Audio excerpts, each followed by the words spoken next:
Beverly Gaines had learned long ago that dignity wasn't something you wore, it was something you carried inside, no matter what the world tried to take from you.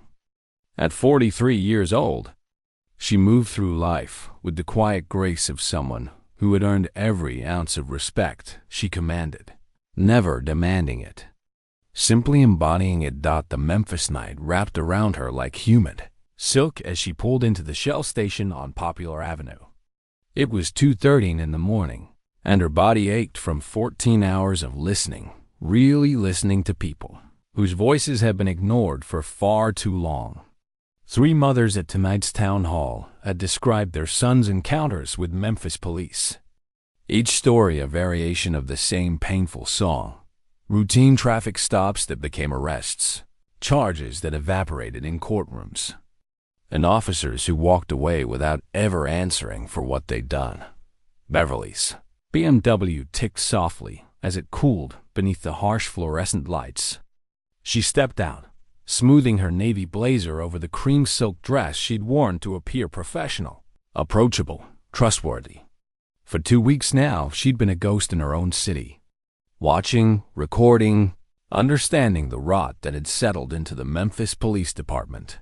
Like mold in old walls. The gas pump clicked steadily as she filled her tank, her mind organizing evidence like puzzle pieces, finally forming a complete picture. 17 excessive force complaints against 1 officer. Quota spreadsheets that officially didn't exist. Supervisors who measured success in arrest numbers rather than community safety. She had it all, every conversation, every document, every damning piece of proof that would change everything come Monday morning. She didn't notice the patrol car until its spotlight hit her face, bright and accusatory, turning the gas station into an impromptu stage. Officer Mark Stevens eased his cruiser into the station with the practiced ease of a predator who knew his territory. Dispatch had been quiet tonight, and Stevens needed at least 1 arrest to maintain his monthly average. His supervisor's words from yesterday's briefing echoed in his head like a mantra. Productivity is down in Sector 7. I need officers who understand that community policing means active policing. Stevens saw the BMW First Late model. Expensive, driven by a black woman in business clothes at 2 in the morning. His mind cycled through possibilities, each one feeding the narrative he'd constructed over 6 years of this work. Stolen vehicle, prostitution, drugs. At this hour, legitimate reasons seemed unlikely to him, and Stevens had learned to trust his instincts, even when those instincts were really just prejudice wearing a badge. He activated his body camera and approached on foot, flashlight ready. The woman continued pumping gas, seemingly unaware of his presence. Stevens interpreted her calm as arrogance, another sign that intervention was warranted, that she needed to be taught a lesson about respect. "Evening, miss," Stevens called out, his voice carrying the weight of someone who expected immediate compliance, who had received it 1,000 times before. Beverly glanced up from the pump display, meeting his eyes without fear or defiance, just simple acknowledgement. "Good evening, officer." Stevens noted everything about her in that moment, her clear pronunciation, her straight posture, the way she maintained eye contact without looking away. Educated, professional, the type who thought credentials mattered during police encounters, who didn't understand that out here, under these lights, his word was law. "Kind of late to be out here alone," Stevens observed, moving closer. His flashlight beam traveled from Beverly's face to her purse to the BMW's interior, searching for something, anything to justify what his gut was already telling him. "This your vehicle?" "Yes, it is." Beverly's response came without hesitation, without the nervous stammering Stevens had learned to expect and exploit. He frowned. Most people showed fear by now, their voices rising in pitch, their hands reaching for documentation before being asked. Beverly's composure suggested either complete innocence or experience with law enforcement, and in Stevens' world, Innocent people still needed to be reminded of their place. "You mind stepping away from the car?" The request carried the weight of command, though Stevens phrased it as a question. "Just want to make sure everything's legitimate here." Beverly complied, moving 3 steps toward the station's entrance, her heels clicking against the concrete. Her cooperation should have satisfied him, should have ended the encounter right there. But instead, it irritated Stevens in a way he couldn't quite name. She was following orders without showing the fear that validated his authority, the recognition of his power that made this job worthwhile. "Where are you coming from tonight?"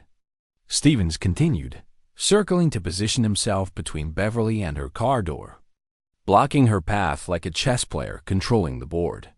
"A community meeting at Riverside Church," Beverly answered truthfully, because lying had never been her way, even when truth carried risk. Stevens' expression hardened. Community meetings in this precinct usually meant one thing: complaints about police conduct. Citizens gathering to share stories about officers like him, demanding accountability that threatened everything he'd built. These meetings produced the formal complaints that created paperwork, federal oversight, media attention, all the things that made his job harder and his methods questionable. "What kind of meeting?" Stevens' voice dropped lower, more threatening. The voice he used when he wanted someone to know they'd crossed a line. "Discussion about neighborhood safety concerns," Beverly replied, her tone even, giving him nothing to grab onto. The euphemism confirmed Stevens' suspicions. These meetings were where the opposition gathered, where people who thought they knew better than police tried to interfere with effective law enforcement.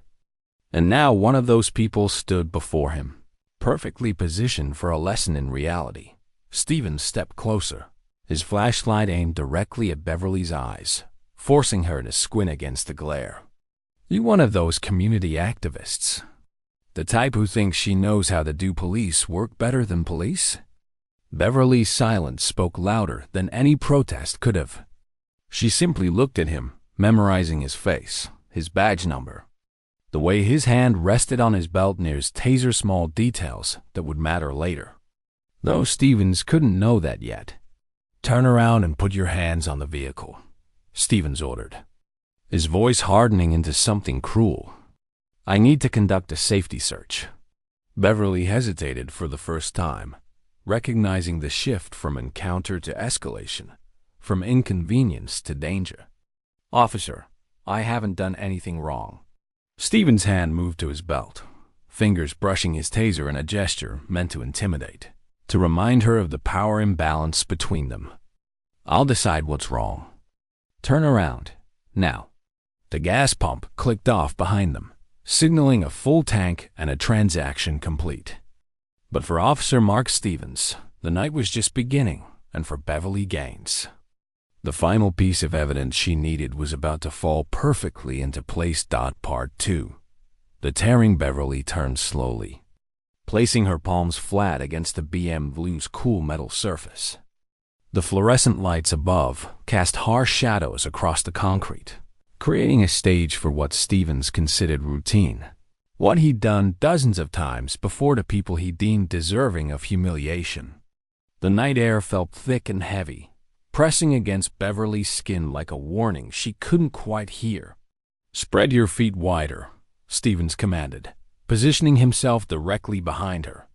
His voice carried satisfaction, the tone of someone who had conducted this ritual hundreds of times and found comfort in its familiar cruelty. Beverly complied, her designer heels clicking against the pavement as she adjusted her stance. Each small sound echoed off the station's overhang, mixing with the distant hum of traffic on Popular Avenue and the buzz of insects drawn to the lights. Somewhere in the darkness, Memphis slept, unaware that everything was about to change. Stevens began his search with deliberate slowness, running his hands along Beverly's arms with unnecessary force. His fingers probed the seams of her blazer, checking pockets that couldn't possibly conceal weapons. This wasn't about safety. Beverly understood that now. This was about power, about putting someone in their place, about reminding certain people that all their education and professional dress meant nothing out here under these lights. "What's this?" Stevens asked, his hand stopping at Beverly's inner jacket pocket where she kept her phone. "My phone," Beverly responded calmly, though her heart had begun to race despite her outward composure. Stevens withdrew the device, examining it under his flashlight. The screen showed 17 missed calls from Detective Williams, her secret internal affairs contact. Stevens didn't recognize the significance, didn't know that those calls represented an investigation that would soon swallow him whole, but the number fed his suspicion that Beverly was more than she appeared. "A lot of calls for someone just driving home from church," Stevens sneered, his voice dripping with mockery. He set the phone on the car's roof, just out of Beverly's reach. Another small act of dominance in a performance he'd perfected over years. His search continued downward, hands moving along Beverly's ribs with increasing aggression.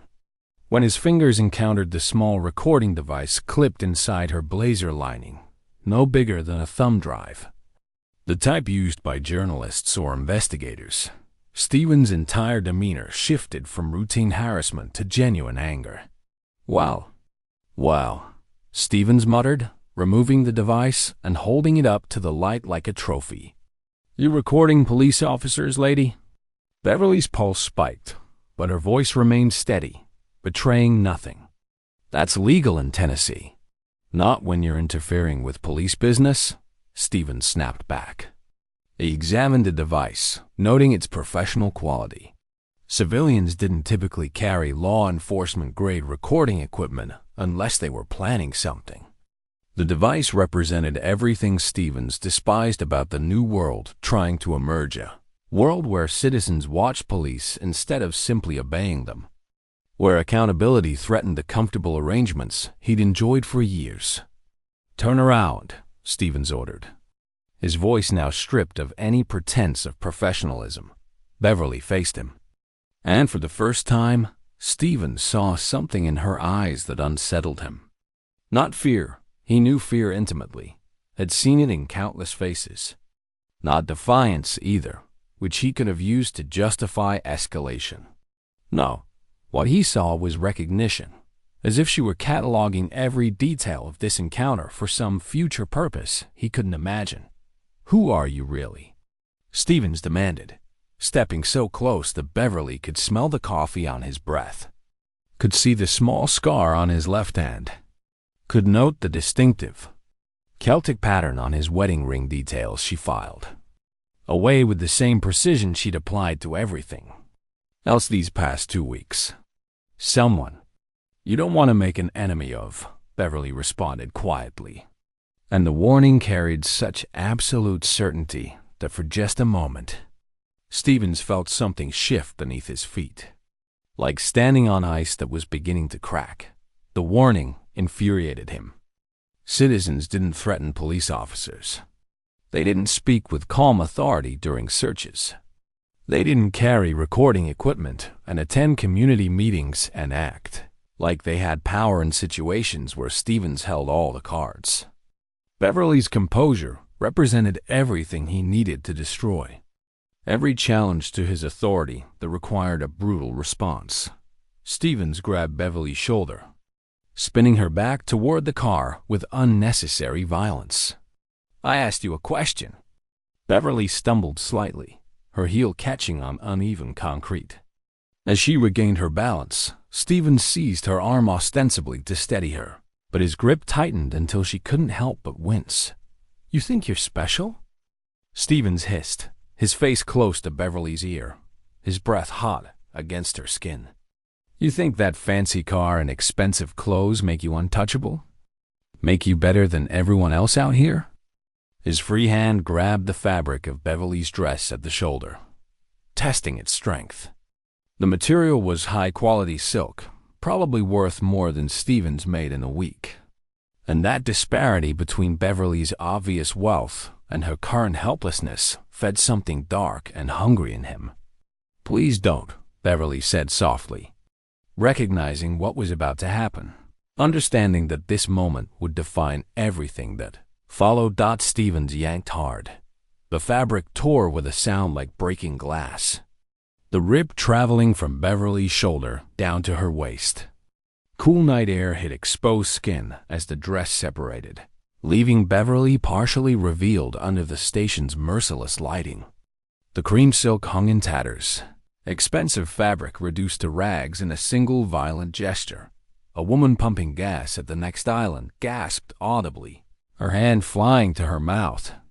Two teenagers sitting in a parked truck pulled out their phones, cameras capturing everything with the cold precision of a generation raised to document injustice. A security guard inside the station store watched through bulletproof glass but made no move to intervene, following the unwritten rule that had governed this city for too long. Don't get involved when police are involved. That's what happens, Stevens announced loudly enough for all the witnesses to hear. When people don't show proper respect to law enforcement. Beverly stood motionless, one hand holding the torn fabric against her body, trying to preserve what dignity she could. She didn't cry, didn't beg, didn't give Stevens the satisfaction of visible humiliation. Her silence unnerved him more than screaming would have, more than tears or pleas, because it suggested that this moment meant something different to her than it did to him. Stevens stepped back, admiring his work. Beverly's professional appearance was ruined. Her authority, whatever she thought she possessed, lay in tatters on oil-stained concrete, destroyed as easily as fabric under his hands. Next time you want to play games with police officers, Stevens continued, his voice carrying across the parking lot, remember this moment. Remember who has the real power out here. He handed Beverly her phone and the recording device with exaggerated courtesy, like a predator returning inedible portions of its prey, like someone confident that this encounter had ended exactly as he intended. Beverly took both items without speaking, without looking away from Stevens' face. She memorized everything. Badge number 4-4-2-8. The 7-inch scar on his left hand. The wedding ring with its Celtic pattern. The small mole beneath his right ear. The way his lips curled when he smiled, satisfied with his night's work. Stevens turned toward his patrol car, already composing the report in his head. Citizen resistance. Officer's safety concerns. Necessary force to maintain control. His body camera had captured everything, and the footage would tell his story. The only story that mattered in a department that protected its own. Behind him, Beverly reached into the torn fabric of her dress and activated a backup recording device Stevens had never found. Hidden where his aggressive search had somehow missed it. The device captured his retreating footsteps, the sound of his car door closing, the engine starting as he drove away into the Memphis night. Stevens thought he'd taught another lesson. He had no idea he'd just provided the final piece of evidence that would end not just his career, but an entire system of corruption that had poisoned this city for far too long. Beverly stood alone under the fluorescent lights, holding torn fabric against her body, and for just a moment, she allowed herself to feel the full weight of what had happened. The humiliation, the violation, the rage that burned clean and cold beneath her professional composure. Then she straightened her spine, lifted her chin, and walked to her BMW with measured, deliberate steps that declared she was still here, still standing, still moving forward, because in 72 hours, Officer Mark Stevens would learn that some mistakes can't be undone, and some women carry power that no uniform can touch.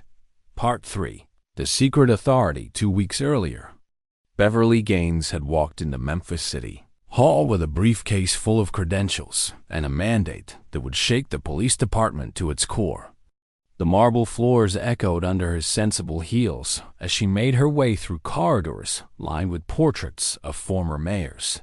All men, most white, their painted eyes seeming to question her presence. Mayor Richard Richardson's handshake was firm when she entered his office.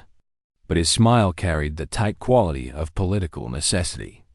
He was a man trying to navigate between community demands and institutional resistance. And Beverly represented his best chance at threading that impossible needle. "The community is demanding change," Richardson had said, sliding a sealed envelope across his desk with the careful gesture of someone handling explosives. "Your appointment as chief doesn't become public until next Monday. That gives you 14 days to observe without anyone knowing who you are." Beverly had opened the envelope with steady hands, though her heart raced at what she knew she'd find. Inside, her official letter of appointment bore the city seal and Richardson's signature in bold blue ink. "Chief of Police, Memphis Police Department. Effective immediately, but confidential until public announcement. You'll have full investigative authority," Richardson continued, leaning back in his leather chair. "Internal Affairs will report directly to you, but they don't know your identity yet. Use this time wisely, Beverly. We get one shot at this." Beverly understood the subtext perfectly. The department was rotting from within. Complaints poured in daily about excessive force, racial profiling, and what community leaders called hunting quotas, officers bragging about monthly arrest numbers like sports statistics, treating citizens like prey. The previous chief had been forced to resign after a damning federal investigation revealed systematic civil rights violations that had cost the city millions in settlements. "I'll need complete access," Beverly said, her voice carrying the authority of someone who'd spent 20 years with the FBI before this. "Everything: complaint files, personnel records, financial documents. No restrictions." Richardson nodded, but something in his expression suggested he didn't fully grasp what he'd just unleashed on his police department. He saw Beverly as a problem solver, a political fix that would quiet the protests and satisfy federal oversight. He didn't yet understand that she was a reckoning. For 2 weeks, Beverly moved through Memphis like a ghost, invisible in her purpose, visible only as another black woman going about her business. She attended community meetings where residents shared horror stories about police encounters, their voices breaking as they described sons arrested on fabricated charges, daughters humiliated during traffic stops, neighbors beaten for questioning officers' authority. She sat in coffee shops near the precinct, laptop open, seemingly working while actually listening to off-duty officers at the next table discuss their numbers and joke about easy targets in certain neighborhoods. She followed patrol cars during night shifts, documenting patterns that made her stomach turn, the way officers circled particular blocks, the types of vehicles they pulled over, the demographics they targeted with mechanical precision. The evidence overwhelmed her in its systematic brutality. Officers received bonuses for hitting arrest quotas, regardless of whether charges stuck in court. Supervisors encouraged targeting specific neighborhoods where residents were less likely to have resources for legal fights. The police union protected officers with multiple complaints, rotating them to different beats when the heat got too intense, letting time and bureaucracy erase accountability. Beverly recorded it all. Phone conversations she overheard in public spaces, discussions at community meetings where citizens begged for someone to care. Her small recording device captured 2 weeks of institutional corruption that federal prosecutors would find very, very interesting. Detective Marcus Williams from Internal Affairs had become her secret ally, though he didn't know her true identity. Williams was one of the good ones, a man who joined the force believing in service and found himself drowning in a culture of predation. He believed he was helping an FBI consultant investigate department practices, and that belief made him careless in the best possible way. Williams provided access to complaint files that should have been confidential, disciplinary records that revealed patterns of protection for the worst offenders, and the unofficial quota spreadsheets that supervisors swore didn't exist but used to evaluate every officer's performance. The numbers told a brutal story that transcended individual misconduct. This wasn't about bad apples, it was about a tree poisoned at its roots. Officer Mark Stevens had accumulated 17 excessive force complaints in 6 years. 17. Families had accused him of unnecessary violence during routine stops. 17 incidents where Stevens had escalated situations that should have ended with warnings or simple citations. Each complaint followed the same pattern, like a signature written in pain. Stevens targeting individuals who appeared vulnerable. Late-night drivers in older cars, people he perceived as unlikely to fight back legally. His arrest numbers consistently ranked in the department's top 10, earning him commendations from supervisors who measured success by statistics rather than community safety. Stevens was the model officer in a department that modeled all the wrong things. Beverly had studied Stevens' personnel file until she could recite his patterns like poetry she wished she didn't know. Traffic stops that became searches without probable cause. Searches that became arrests without real evidence. Arrests that rarely resulted in convictions because the foundation was fabricated from the start. But none of that mattered in a system that counted numbers instead of justice. Tonight was supposed to be her final observation before taking office officially. She'd planned to buy gas, drive home to her small apartment in Cooperville, and spend the weekend preparing her reform strategy.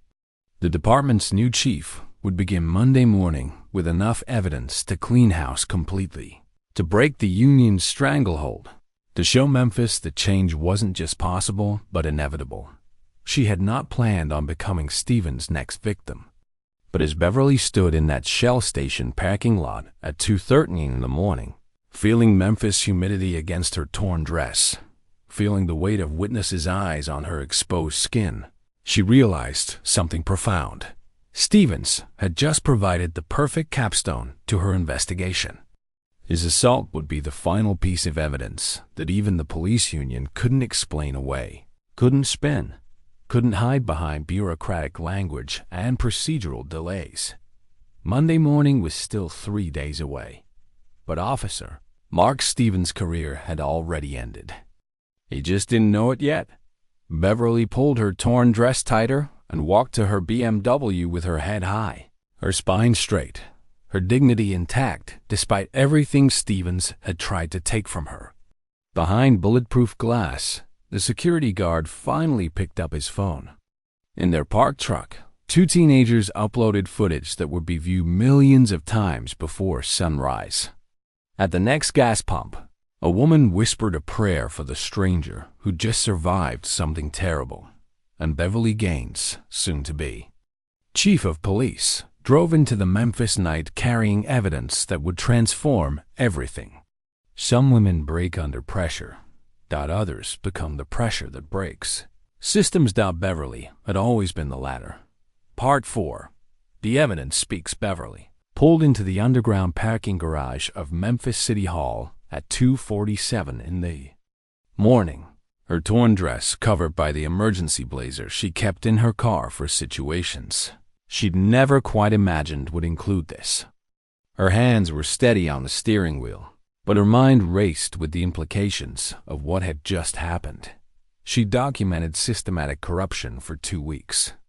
Now she'd experienced it firsthand. Detective Marcus Williams was waiting by the elevator, his face drawn with concern and something else, fear, perhaps, of what this moment represented.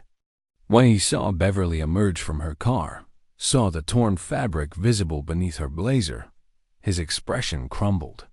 "Ms. Gaines," he started, then stopped, clearly unsure how to address a federal consultant who'd just been assaulted. "I came as soon as I got your message." "Are you—" "I'm fine," Beverly interrupted, her voice carrying the steel that 20 years with the FBI had forged. "But Stevens isn't going to be. We need to meet. Now." They rode the elevator in silence, Williams stealing glances at Beverly, as if trying to reconcile the composed professional he'd worked with for 2 weeks against the woman who'd just survived a police assault. He didn't yet know that those 2 versions were about to merge into something far more powerful than either alone. Mayor Richardson was already in his conference room when they arrived, still in the t-shirt and sweatpants he'd thrown on after Beverly's 3 a.m. call. His political instincts had kicked in immediately. This situation could destroy his administration or define it, and the next few hours would determine which. "Beverly," Richardson began, but she raised a hand to stop him. "Mr. Mayor, we're accelerating the timeline. My appointment goes public tomorrow today, actually." She glanced at the clock showing 3:15, "and Stevens gets arrested before sunrise." Richardson's face paled. "Beverly, maybe we should think about." "I've been thinking," Beverly interrupted, and her voice carried an authority that reminded everyone in the room exactly who she was. "I've been thinking for 2 weeks while documenting 17 excessive force complaints against one officer that your department dismissed without investigation. I've been thinking while recording supervisors encouraging arrest quotas that violate citizens' constitutional rights. I've been thinking while watching a police culture that treats black neighborhoods like hunting grounds." She pulled the small recording device from her pocket, the one Stevens had found, and placed it on the conference table. "And tonight I was thinking while Officer Stevens tore my dress off in a public parking lot because I attended a community meeting about police accountability." The words hung in the air like an indictment. Williams looked stricken. Richardson looked sick. "There's footage," Beverly continued, connecting her phone to the conference room's display screen. "Security cameras, witness phones, Stevens' own body camera. Multiple angles of him assaulting a woman who complied with every order, who hadn't committed any crime, who was guilty of nothing except being black in Memphis at 2 in the morning." The footage played in silence. Beverly watched Richardson, and Williams watched her humiliation, watched them see what thousands of Memphis citizens had experienced with no witness, no recording, no recourse. She watched them understand, perhaps for the first time, what systematic oppression actually looked like when it wasn't hidden in statistics and reports done when the video ended. Williams spoke first, his voice thick with emotion. "Ms. Gaines, I had no idea Stevens would."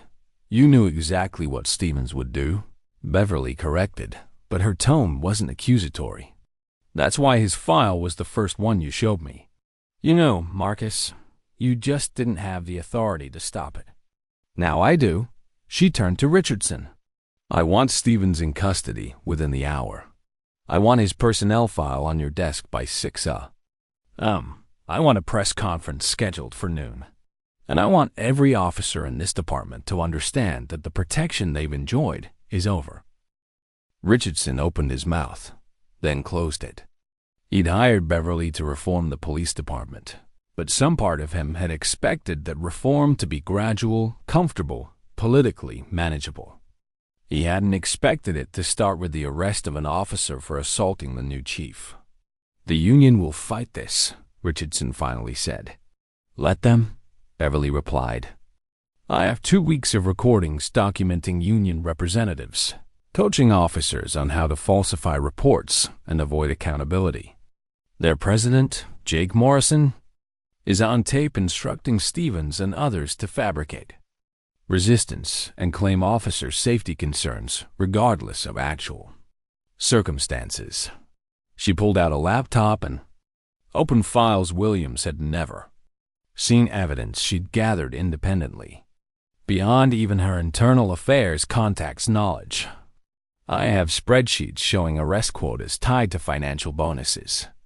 I have emails between supervisors discussing which neighborhoods to target for productivity. I have budget documents revealing that federal grants incentivize constitutional violations. I have everything, gentlemen. And as of 6 hours from now, I'll have the authority to act on all of it." Williams stared at the evidence spread across the screen. Documentation of everything he'd suspected but could never prove, could never access, could never use because he was trapped inside a system designed to protect itself. "How did you get all this?" he asked quietly. Beverly smiled, and there was something both sad and satisfied in that expression. The same way Stevens got 17 complaints dismissed. I used the system's assumption that I didn't matter. That a black woman moving through this city, asking questions, attending meetings, sitting in coffee shops, none of that registered as a threat because the system is so arrogant. It can't imagine its own destruction. She stood, straightening her emergency blazer over her torn dress. Stevens thought he was teaching me a lesson tonight. He thought he was putting me in my place, reminding me that all my education and professional manner meant nothing against his badge and his power. Beverly's eyes met Richardson's. Then Williams, holding each gaze with absolute certainty. He was wrong. And by noon today, every officer in Memphis will know exactly how wrong he was. Richardson's phone buzzed. He glanced at it, then looked up with surprise. It's already starting. Shell station footage is going viral. Someone tagged it, "Memphis cop destroys woman's dress." It's already been shared thousands of times. Beverly nodded. She'd expected this. In an age where everyone carried a camera, where injustice could be documented and spread in real time, the old protections were failing. Stevens had assaulted her in front of witnesses who refused to be silent, and that changed everything.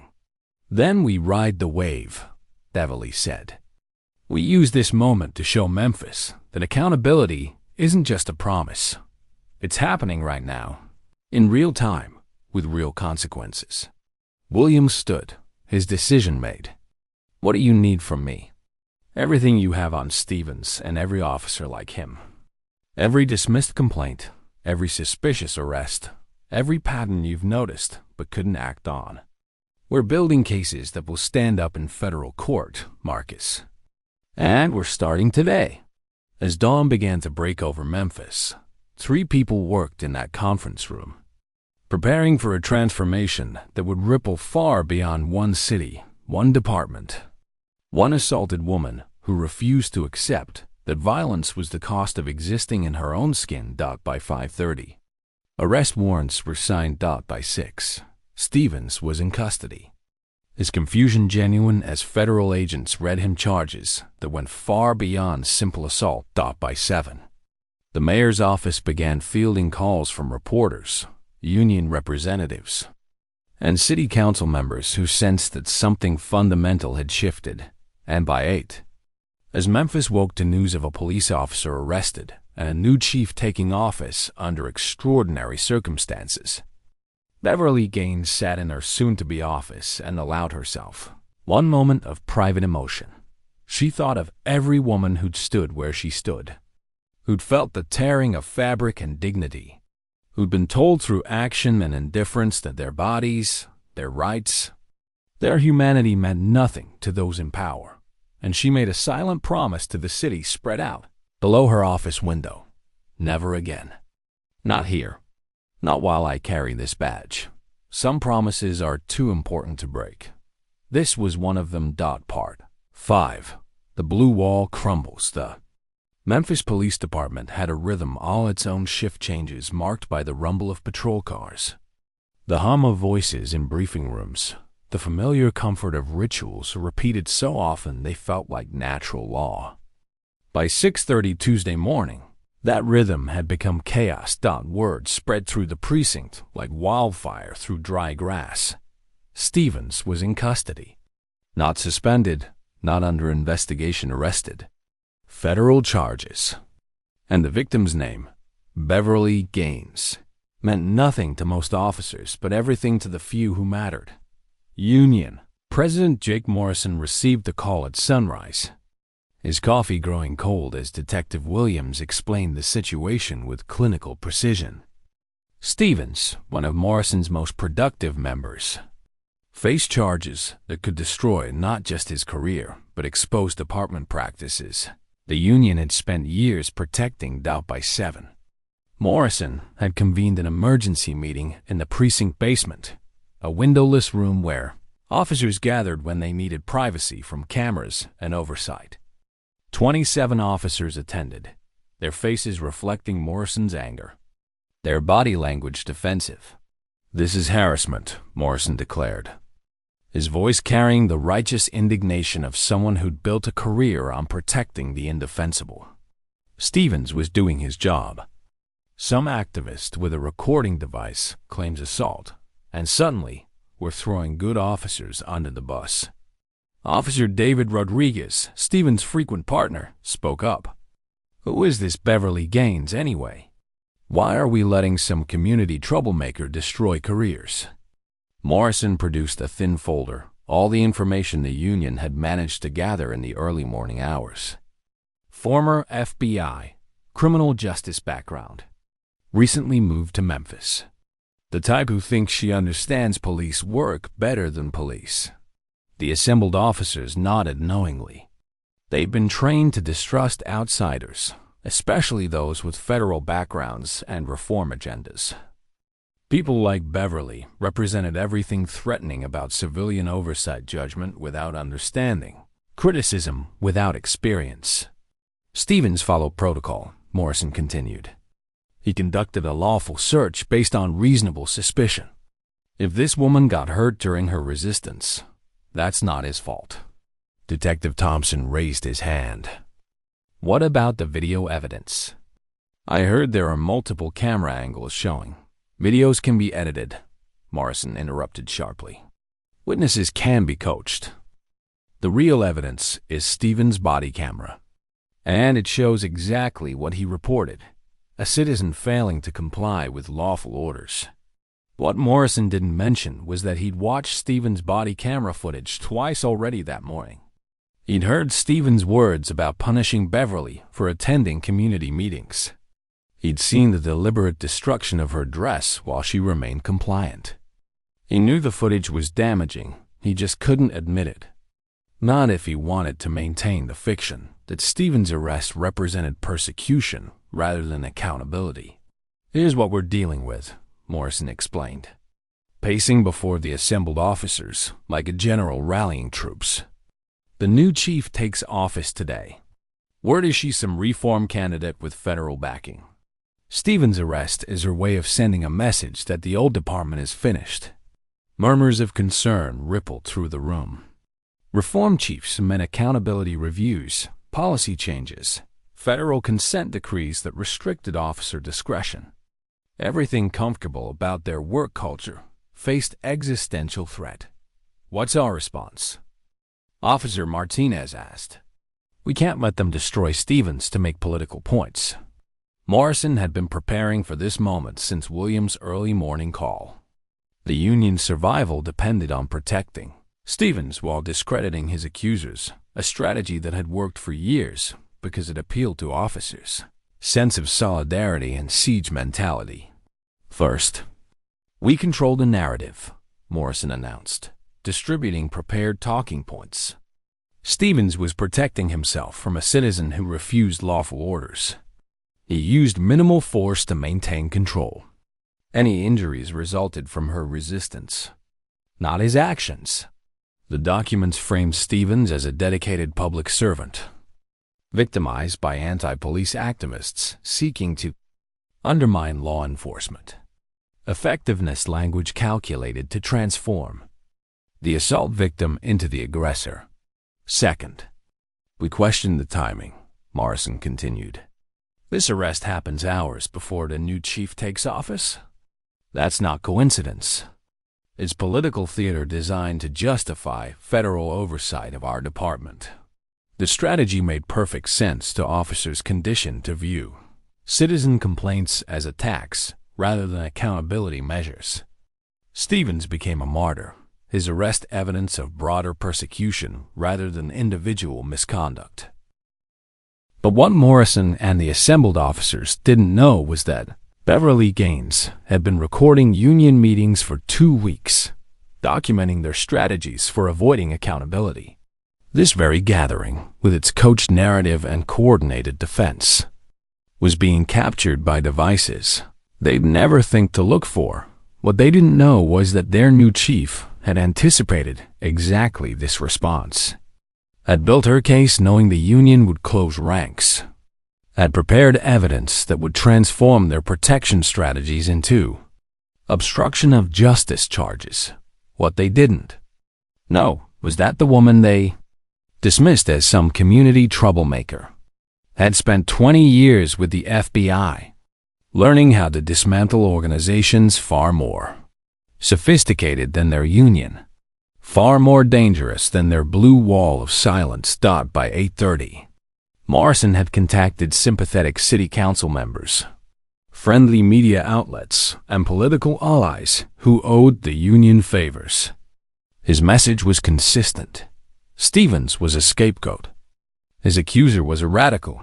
Memphis PD faced political persecution. By 9, the union had issued a public statement defending Stevens and questioning the rush to judgment against an officer with 6 years of exemplary service. By 9:30, social media exploded with competing narratives. The Shell station footage showing Stevens' assault versus union claims of political persecution. And by 10, as Beverly Gaines prepared for her noon press conference, she received a call from Detective Williams that made her smile with grim satisfaction. "Chief," Williams said. The title felt strange to both of them. Official now, in a way it hadn't been hours before. "Morrison just gave us probable cause for federal RICO charges. He's coordinating a cover-up in real time, and we've got it all on tape." Beverly looked out her office window at Memphis, waking to a new reality. A city that didn't yet understand how completely everything had changed. "Good," she said quietly. "Let them keep talking. Every word they speak builds our case stronger." The blue wall that had protected Stevens for 6 years, that had shielded countless officers from accountability, that had taught generation after generation of police that citizens were subjects rather than neighbors, that wall was crumbling, and everyone inside it was too busy defending it to notice the foundation had already collapsed. Part 6, The Reckoning. By noon Tuesday, the press conference room in Memphis City Hall overflowed with reporters, cameras, and attention thick enough to taste. Every local news station had sent teams. National networks had picked up the story viral. Footage combined with a new police chief's inauguration created exactly the kind of narrative that transcended local crime reporting. Beverly Gaines entered wearing a navy pantsuit that spoke of authority without ostentation. Her hair pulled back in a style that was both professional and personal. She carried herself with the quiet dignity of someone who'd survived assault less than 12 hours earlier and emerged stronger for it. Mayor Richardson stood beside her at the podium, his expression carefully neutral, but Beverly knew the calculations running behind his eyes. This moment would define his administration, either as the turning point when Memphis finally confronted its police problem, or as a political disaster that would haunt him through the next election. "Good afternoon," Beverly began, her voice carrying across the room with clear authority.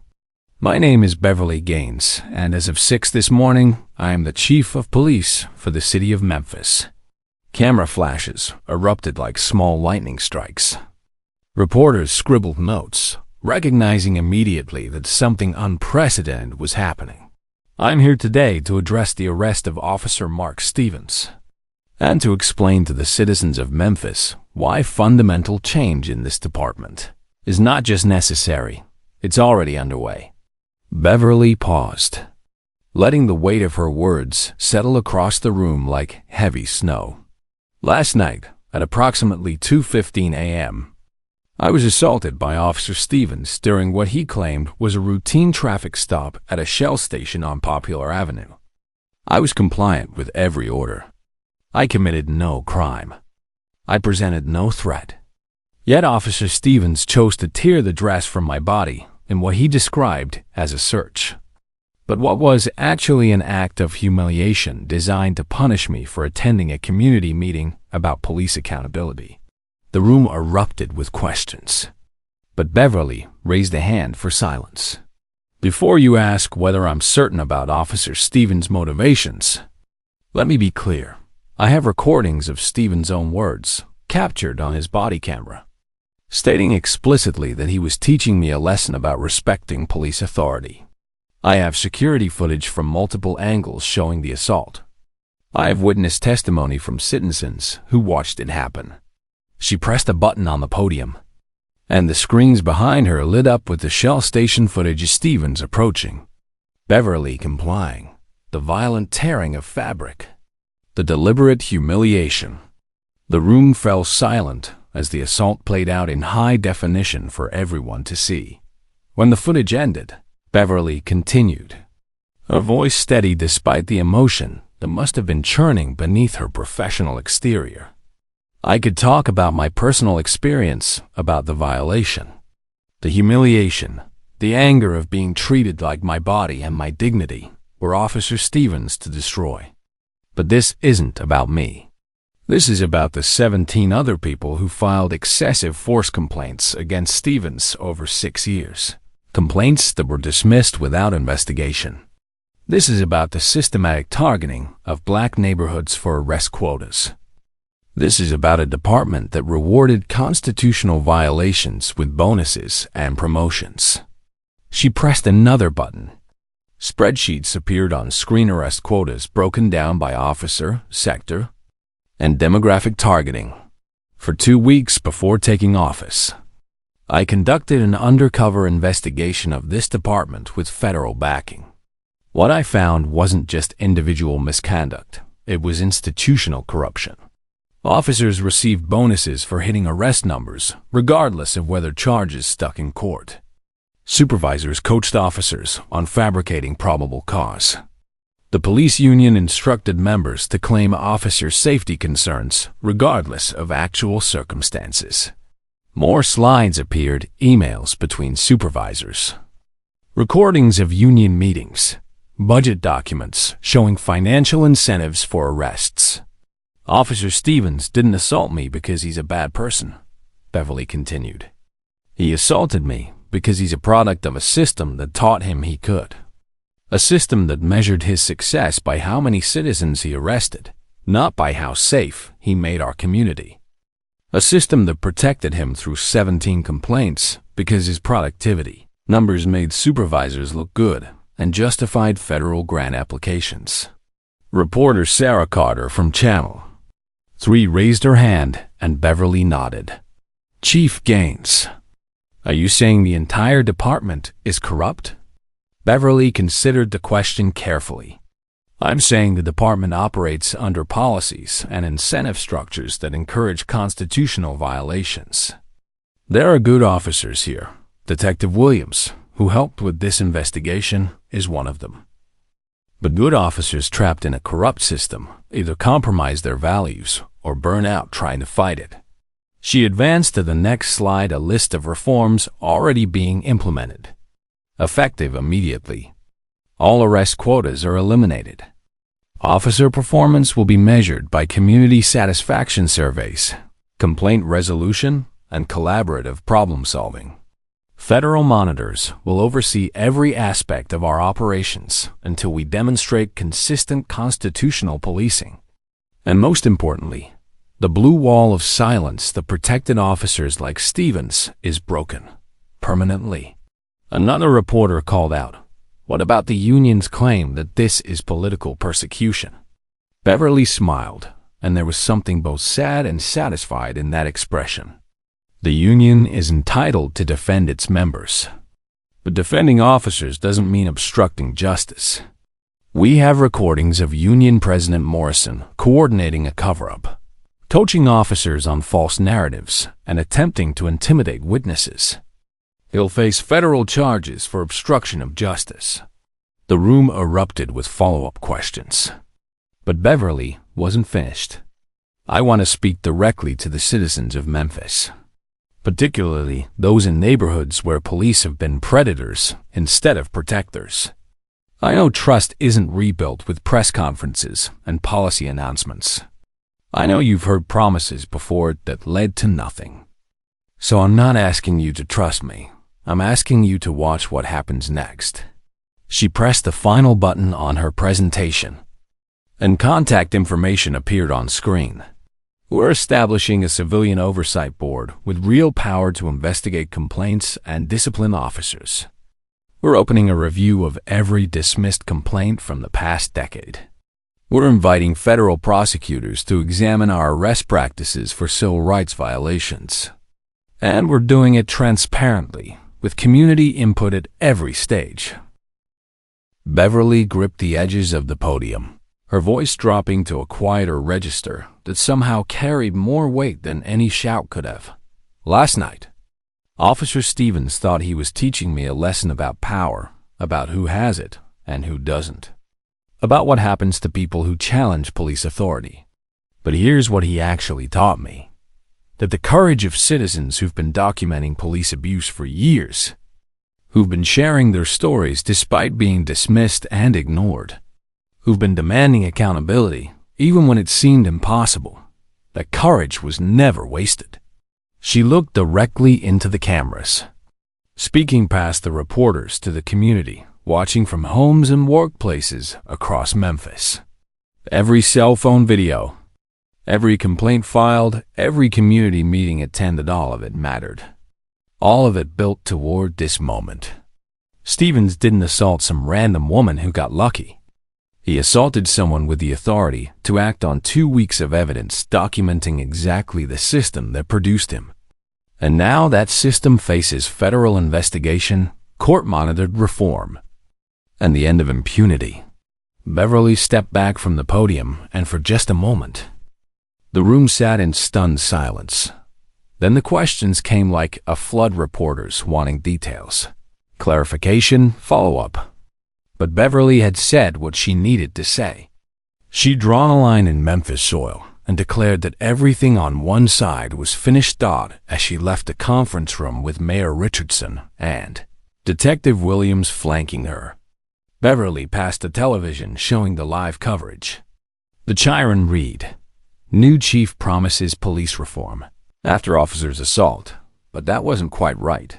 Beverly wasn't promising reform. She was delivering it. With receipts. Part 7. The evidence multiplies. Wednesday morning brought federal investigators to Memphis Police Department headquarters like a spring flood, overwhelming, unstoppable, transforming everything they touched. Agent Rebecca Torres from the FBI Civil Rights Division arrived with a team of specialists and court orders that superseded every form of municipal authority the department had relied on to protect itself. Beverly watched from her office window as federal vehicles filled the parking lot, as agents with badges and briefcases streamed into a building that had operated for decades as if accountability were optional. She felt something settle in her chest, not satisfaction exactly, but recognition that the work she'd started alone in coffee shops and community meetings had become something larger than herself. "They're not happy," Detective Williams observed from the doorway, nodding toward the clusters of officers watching the federal invasion with expressions ranging from hostility to fear. "They weren't hired to be happy," Beverly replied quietly. "They were hired to serve and protect. Today they remember what that actually means." Agent Torres found Beverly within the hour, and the two women recognized each other immediately, not personally, but professionally. They were the same type, women who'd learned to navigate systems designed to exclude them, who turned obstacles into advantages, who carried authority without needing to announce it. "Chief Gaines," Torres said, extending her hand. "The Justice Department sends its regards and its full support." "Agent Torres, I hope my preliminary work gave you enough to move forward." Torres smiled. "Enough? You handed us the most comprehensive documentation of systematic civil rights violations I've seen in 15 years. Most departments hide their corruption. You mapped it like a treasure hunter." They worked side by side through the morning, Beverly's 2 weeks of evidence meshing perfectly with federal investigative protocols. Everything Beverly had documented, the quota spreadsheets, the coaching sessions, the financial incentives, became Predicate acts in a pattern of institutional corruption that would support federal prosecution. But it was Sergeant Martinez's laptop that provided the crown jewel. Martinez had never expected federal seizure of his personal property. He'd kept meticulous records, tracking officer productivity with the dedication of someone who believed documentation proved legitimacy rather than exposed criminality. His spreadsheets laid bare everything Stephen's case had suggested but couldn't prove alone. "Look at this," Torres said, pulling up Martinez's February entries on a federal forensic station. Officers receive penalty points for arrests dismissed in court, but bonus points for total arrests regardless of outcome. The system actively discourages legitimate policing. Beverly studied the numbers, seeing confirmation of patterns she'd observed but hadn't been able to quantify. Stevens hadn't been exceptional. He'd been perfectly average for a department that rewarded constitutional violations. "Here's the email trail," Torres continued, navigating to Martinez's sent folder. "He's coordinating with Union President Morrison on productivity, concerns, and community interference." The emails revealed systematic cooperation between supervision and union representation to protect quota-driven policing from federal oversight. Morrison had coached officers on falsifying reports, documented resistance, and claiming officer safety concerns regardless of actual circumstances. "This supports RICO charges," Torres observed. "Systematic conspiracy to violate civil rights under color of law. We can prosecute the entire command structure." By early afternoon, Torres briefed Beverly on the scope of federal prosecution plans. 14 officers faced individual civil rights charges. 8 supervisors confronted conspiracy counts. Morrison and 2 other union representatives would answer for obstruction of justice and witness intimidation. "We're also recommending a federal consent decree," Torres explained. "Court-monitored reform with specific performance metrics and penalties for non-compliance. Memphis PD will operate under federal oversight until you demonstrate sustainable constitutional policing."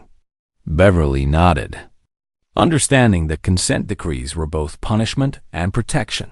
They forced reform, but also provided cover for chiefs trying to change cultures that resisted accountability. "How long?"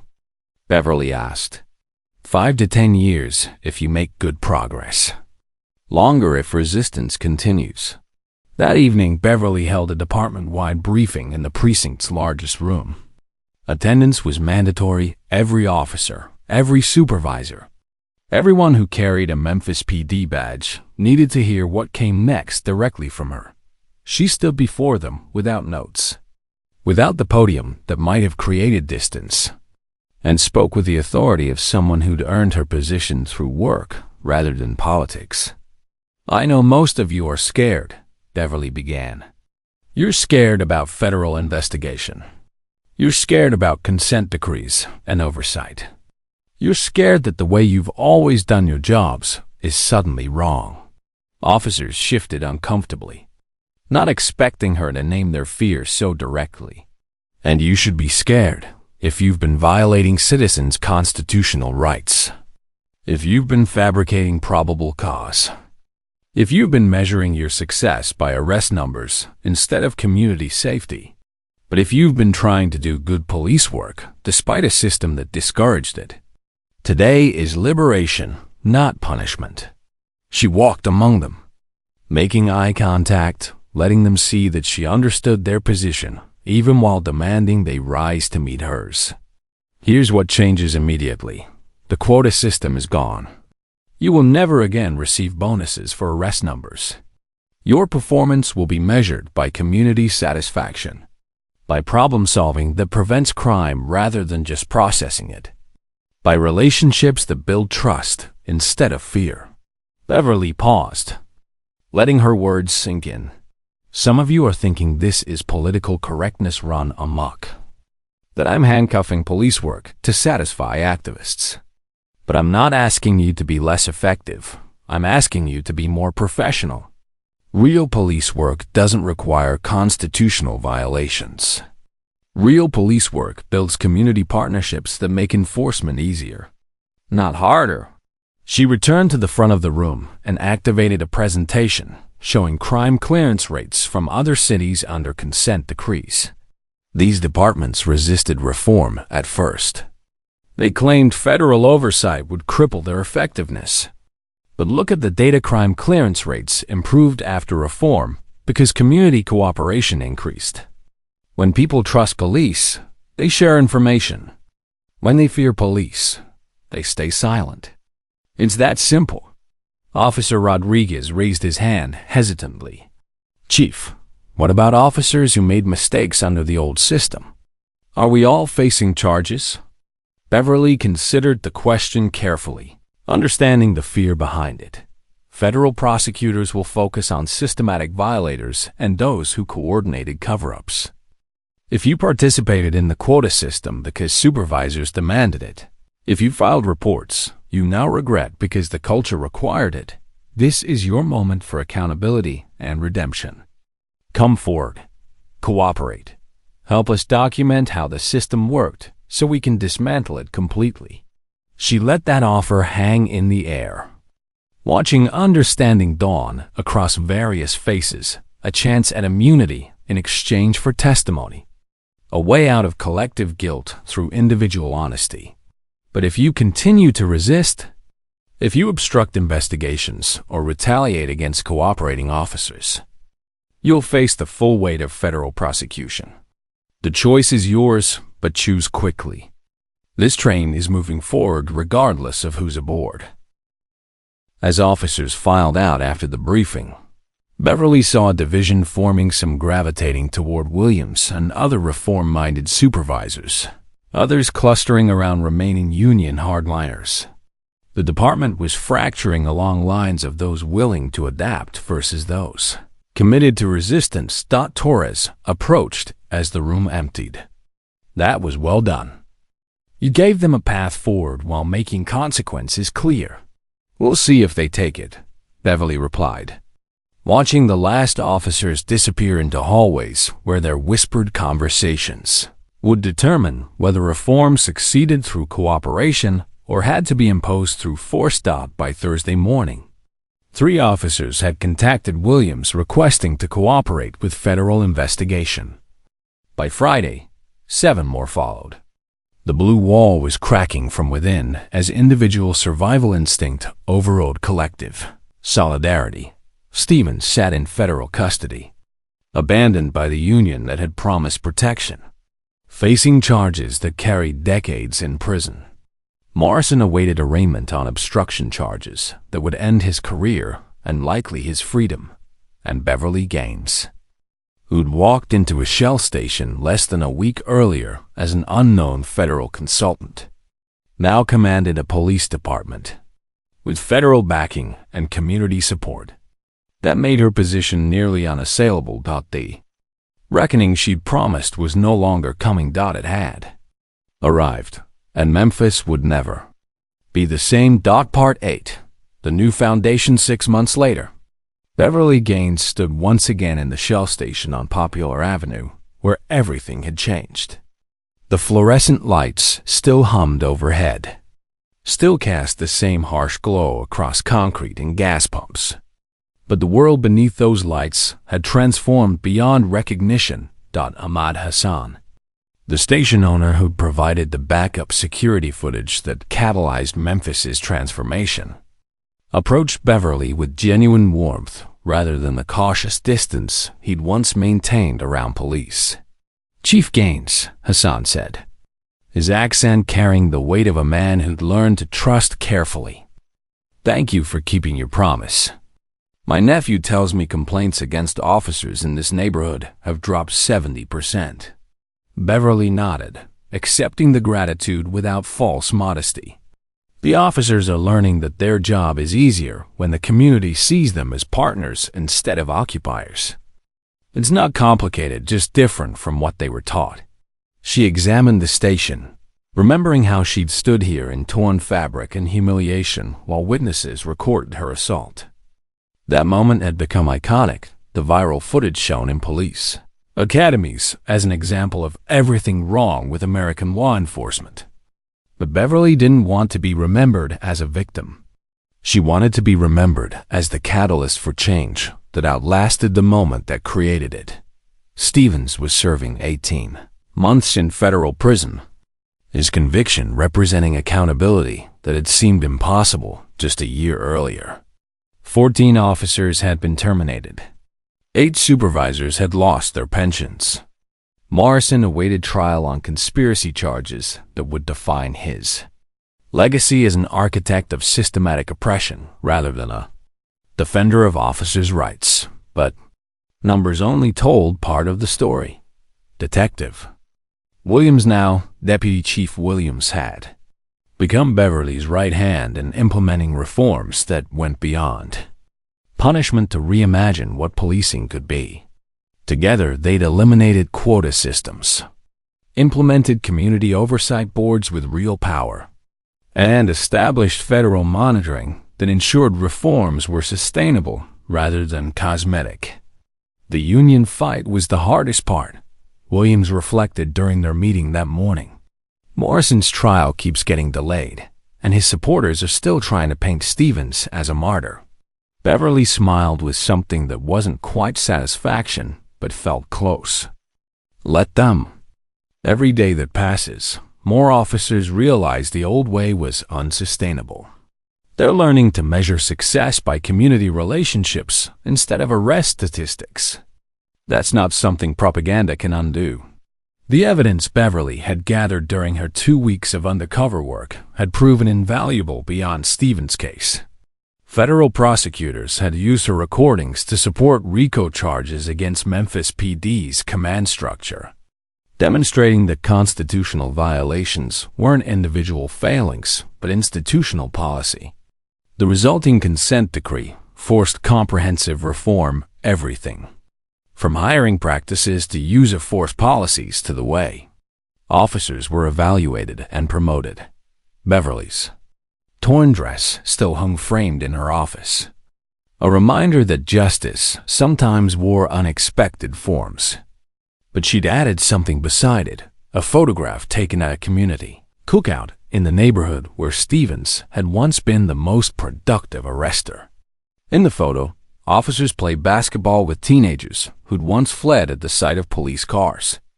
The image represented transformation that transcended revenge or punishment. It showed what was possible when systems aligned with community needs instead of statistical productivity. Community members who'd once feared police encounters now participated in oversight committees that prevented systematic abuse. Civilian review boards had real power to investigate complaints and discipline officers, not just rubber-stamp department conclusions. Federal monitors ensured compliance with constitutional standards, and their reports showed measurable progress. Complaints down 70%, crime clearance rates up 20%, community trust increasing quarterly. The transformation wasn't complete. Institutional change required years, not months. But Memphis demonstrated that accountability was possible when evidence met authority, when victims became leaders, when communities demanded more than promises and received actual results. On a warm spring evening, Beverly attended a community meeting at Riverside Church, the same location she'd visited the night Stevens assaulted her. Then, she'd been an unknown federal consultant listening to citizens share stories of police abuse with little hope anything would change. Now, she stood before the same community as their police chief, accountable for the department that had once terrorized them. Reverend Marcus Williams opened the meeting with a prayer thanking God for unexpected forms of accountability and deliverance. Then he turned the floor over to Beverly. 6 months ago, Beverly began, I was assaulted by one of my own officers in a gas station parking lot. He tore my dress, humiliated me, and thought he was teaching me a lesson about power, about who has it and who doesn't. The room sat in respectful silence, some members nodding with recognition of shared experiences. But what Officer Stevens actually taught us was that courage matters. Every person who filed a complaint despite being ignored, every witness who recorded police abuse despite pressure to stay silent, every community leader who kept demanding accountability even when it seemed impossible, all of that courage built the foundation that made transformation possible. Beverly displayed statistics showing reduced complaints, improved case clearance, increased community cooperation. But she knew numbers only told part of the story. I can't give you back the years when you feared police instead of trusted them. I can't undo the arrests that shouldn't have happened, the searches that violated your dignity, the quotas that treated you like prey. But I can promise that from now on, Memphis PD will measure success by your safety and your trust, not by how many of your neighbors we arrest. A woman in the third row raised her hand. Beverly recognized her from the original meeting 6 months earlier. She described her son's arrest on fabricated charges that were later dismissed. Chief Gaines, my son was stopped again last week. Different officer. But this time, the officer apologized for pulling him over after checking his license. Said he realized he'd made a mistake profiling my boy. That's never happened before. Ever.